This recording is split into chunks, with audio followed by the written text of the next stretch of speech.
હાય ગાય શરણ મહાદેવ કેમ છો ઓલા મિત્રો બધાને જય શ્રી કૃષ્ણ જય દ્વારકાધીશ જય માતાજી જો આપણે સવારમાં મોર્નિંગનું ચા પાણી ને બધું કરીને કાંઈ એમ રૂટિનનું કામ હોય તો આપણે કરવું જ પડે કોણ કરી જાય તો પછી બહાર ધોવાનું શું હમણાં અમારે ઉપર મકાન માલિકના દાદા એક્સપાયર થઈ ગયા હતા તો બધું ધોયું નહોતું તો તે બધું બહાર ધોઈ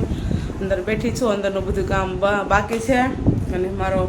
મોલું એ ઓછી હતો ત્યારમાં સેવ ખમણી લાવ્યો છે મમ્મી સેવ ખમણી ખાવી હોય તાલમી મારે ખાવી નથી મેં કીધું મેં હજી પાપડનો ભૂગન ચા ખાધો છે અને બધું કામ કરી હતી તો કીધું હા તો બ્લોગ શૂટ કરી લો તો તમારે બધા વચ્ચે મારે મૂકવા થાય ને તમે પછી મને નહીં ઓળખો હું તમને નહીં ઓળખો એવું થઈ જશે આપણે વિડીયો કાંઈ ન મૂકવી ને તો અને ઘણા બધા કોમેન્ટ કરે છે કે તમે ક્યાંથી છો તો હું સુરતથી છું અને ઘણા ટૂંકા શોર્ટ કપડાં પહેરાતા હતા ઘણા બધાની બહુ કોમેન્ટ આવી હતી કે નથા લાગતા આપણે તો ખાલી એમને શોખ પૂરતું ખાલી ફોટોશૂટ માટે જ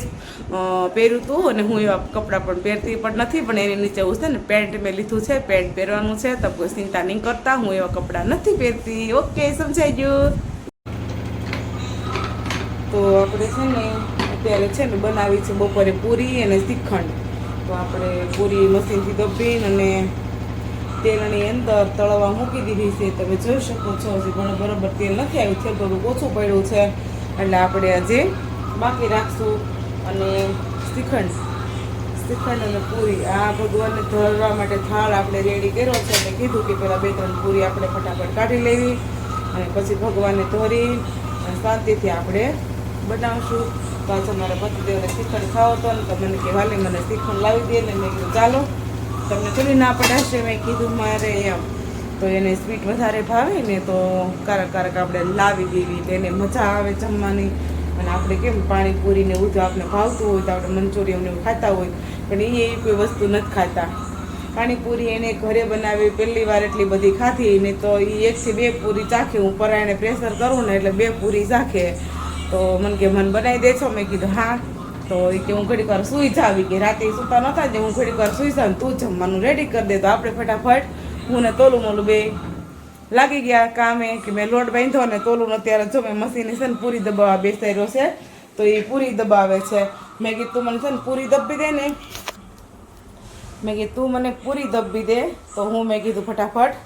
રસોઈ બનાવી લો કે હા મમ્મી કે લાગુન કરાવા કે એમ કે પતિદેવ મોટી ફરમાઈશ કરી અત્યારે વાગી ગયા છે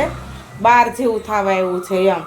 તો મેં કીધું એકલા તો થોડી વાર લાગે ને તો મેં તારી મશીને પૂરી કરી લે તું છે ને વેવણીથી વણી નાખું છું પાટલી ઉપર પણ મેં કીધું થોડીક વાર લાગે ને તો ઝડપથી બની જાય ને મેં કીધું તો ચાલો બધાએ શ્રીખંડ અને પૂરી ખાવા કોને ભાવે છે મને કોમેન્ટ કરજો ફટાફટ કોમેન્ટ બહુ ઓછી આવે છે અને જો કોમેન્ટની વાત નીકળીને તો છે ને એક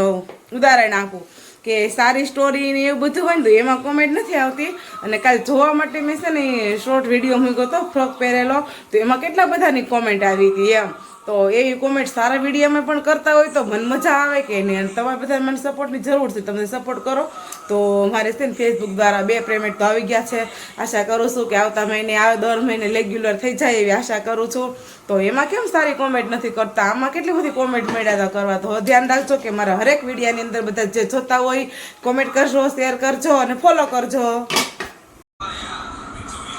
ચાલો બધા મિત્રો જમવાનું ફાઇનલી આપણે રેડી થઈ ગયું છે આ અમારી ઘરે ટીવી ચાલે છે એનો અવાજ છે તો જો બપોરે આપણે જમી કરીને અત્યારે છે ને 4 થવા આવ્યા છે ને અમે કરીશું ક્વોલિટીની પાર્ટી આ બધું એ નથી દેખાતો જો આ અમારી ક્વોલિટી તો આ છે ને બરફની ક્વોલિટી છે દૂધવાળીની નથી તો આપણે નાના હતા ને ત્યાં શું નખા ધ ક્વોલિટી કોને ભાવ્યા પાણીવાળી ક્વોલિટી આ પાણી છે આમ તો રીતસરનું બરફ થઈ ગયો છે અને આ મારી જીરાવાળી છે તોલો મોલોની છે ને સ્પ્રાઇટવાળી છે એમ કે મમ્મી સ્પ્રાઇટ પીતો ને એનો ટેસ્ટ આવે એમ તો